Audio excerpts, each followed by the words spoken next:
ಪೃಥ್ವಿಯ ಪುತ್ರ ಪಾರ್ಥ ಅಂತ ಕೇಳಿದ್ದೇವೆ. ನಾನೇ ಸರಿ. ಒಂದ ಕಾರಣ ವಿಶೇಷವಾದದ್ದು ಉಂಟು. ಜೀವನ ಹಾಗೂ ನೀರು ಹೇಗೆ ಒಂದಕ್ಕೊಂದು ಹೋಲಿಕೆಯಾಗುತ್ತಾ ನಡುತ್ತದೆ ನೋಡಿ. ಜೀವನ ನಿಂತ ನೀರಾಗಬಾರದು, ಹರಿಯುವ ನದಿಯಾಗಬೇಕು ಅಂತ ಹೇಳ್ತಾರೆ.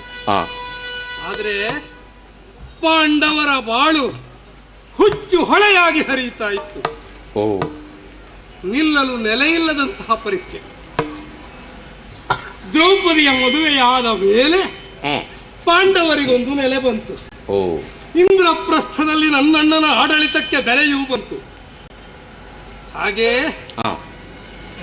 ಸುಖವಾಗಿ ಇಂದ್ರಪ್ರಸ್ಥದಲ್ಲಿ ಇರುವಂತಹ ಸಮಯದಲ್ಲಿ ಮಧ್ಯಮ ಪಾಂಡವನಾದಂತಹ ನನಗೆ ಅರ್ಜುನನಿಗೆ ತೀರ್ಥಯಾತ್ರೆಯ ಯೋಗ ಬಂತು. ನಾವು ಪಾಂಡವರು ಜೀವನವನ್ನೇ ತೀರ್ಥಯಾತ್ರೆ ಅಂತ ಭಾವಿಸಿದವರು. 12 ವರ್ಷಗಳ ಸುದೀರ್ಘವಾದಂತಹ ತೀರ್ಥಯಾತ್ರೆ ಇದು. ಒಂದು ನೆವಾದಕ್ಕೆ ಬ್ರಾಹ್ಮಣರು ಅಗ್ರಹಾರದಲ್ಲಿ ಕಳ್ಳ